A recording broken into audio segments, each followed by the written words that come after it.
भारत के अन्य राज्यों की तरह गुजरात भी कई भव्य मंदिरों का घर है। गुजरात का हर कोना अपने आप में अनूठा है, अपने आप में अलग है, जिसके पास आपको देने के लिए बहुत कुछ है। यहाँ भी भारत के अन्य राज्यों की तरह कई भव्य मंदिर है। आज हम आपको अपने वीडियो में बताने जा रहे हैं मोढेरा के प्रसिद्ध सूर्य मंदिर के बारे में।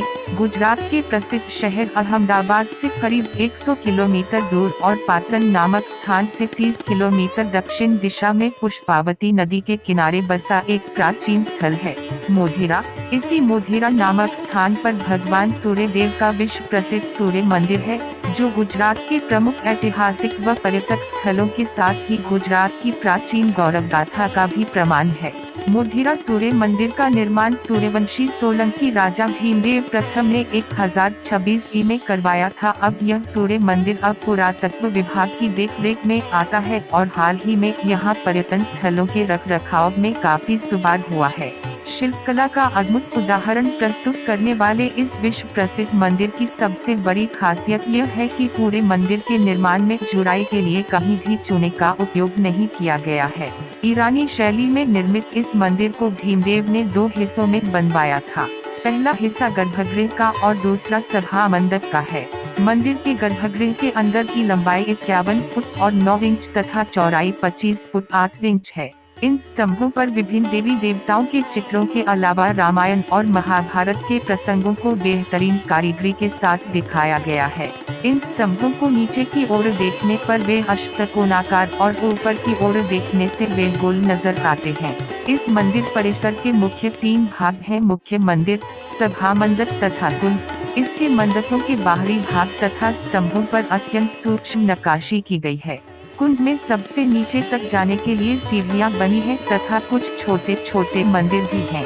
इस मंदिर का निर्माण कुछ इस प्रकार किया गया था कि जिसमें सूर्योदय होने पर सूर्य की पहली किरण मंदिर के गर्भगृह को रोशन करे।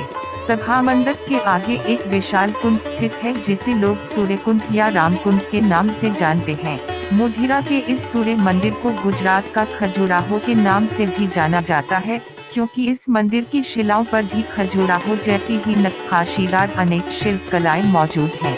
इस विश्व प्रसिद्ध मंदिर की स्थापत्य कला की सबसे बड़ी विशेषता यह है कि पूरे मंदिर के निर्माण में जुड़ाई के लिए कहीं भी चूने बिल्कुल भी नहीं हुआ है।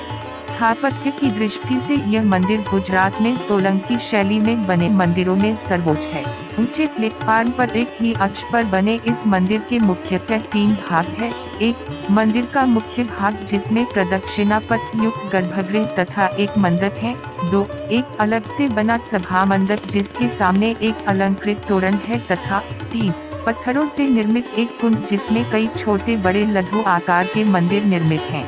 प्राचीन काल में मोढेरा के आसपास का पूरा क्षेत्र धर्मरय के नाम से जाना जाता था। इस प्रसिद्ध मंदिर के आसपास बगीचा बना हुआ है और साफ सफाई का भी पूरा ध्यान रखा गया है। चूँकि यहाँ पूजा अर्चना आदि नहीं होती, इसीलिए श्रद्धालुओं की भीड़ बहुत कम होती है। विभिन्न धार्मिक ग्रंथों के अनुसार भगवान श्री राम ने लंका के राजा रावण के संहार के बाद अपने गुरुवार वशिष्ठ को एक ऐसा स्थान बताने के लिए कहा, जहां पर जाकर वे अपनी आत्मा की शुद्धि कर सकें और ब्रह्म हत्या के पाप से मुक्ति पा सकें। तब गुरुवार वशिष्ठ ने श्री राम को धर्मारण्य जाने की सलाह दी थी। कहा जाता है भगवान राम ने ही धर्मारण्य में आकर एक नगर बसाया, जो आज मोढेरा के नाम से जाना जाता है। श्री राम यहाँ एक यज्ञ भी किया था। वर्तमान में यही वे स्थान है जहाँ पर यह सूर्य मंदिर स्थापित है। अब यहाँ पूजा अर्चना नहीं होती, क्योंकि मंदिर अलाउद्दीन खिलजी द्वारा खंडित कर दिया गया था। इसके साथ ही भगवान सूर्य देव की स्वर्ण प्रतिमा तथा गर्भगृह के खजाने को भी इस मुस्लिम शासक ने लूट लिया था। चारों दिशाओं से प्रवेश के लिए अलंकृत तोरण बने हुए हैं। मंडप के बाहरी ओर चारों ओर 12 आदित्यों, दिक्पालों, देवियों और अप्सराओं की मूर्तियां प्रतिष्ठित हैं। मंदिर के बाहरी ओर चारों तरफ दिशाओं के हिसाब से उनके देवताओं की मूर्तियां प्रतिष्ठित की गई हैं। इसमें सूर्य देवता की प्रतिमा को घुटनों तक के जूते पहनाए गए हैं। सामान्य रूप से कोई देवता पादुकाएं पहने नहीं दिखाई देते। गुजरात के पर्यटन निगम के द्वारा जनवरी के तीसरे सप्ताह में उत्तरायण त्योहार के बाद मंदिर में उत्तरार्ध महोत्सव मनाया जाता है, जिसमें प्रत्येक वर्ष 3 दिवसीय नृत्य महोत्सव का आयोजन किया जाता है। इसका उद्देश्य शास्त्रीय नृत्य रूपों को उसी तरह के माहौल में प्रस्तुत करना है जिसमें वे मूल रूप से प्रस्तुत किए जाते थे। इस प्रसिद्ध सूर्य मंदिर तक आसानी से पहुंचा जा सकता है। यहाँ का निकटतम हवाई अड्डा अहमदाबाद है और निकटतम रेलवे स्टेशन अहमदाबाद है, जो लगभग 100 किलोमीटर की दूरी पर स्थित है। अहमदाबाद से ही यहाँ जाने के लिए बस एवं टैक्सी की सुविधा भी उपलब्ध है।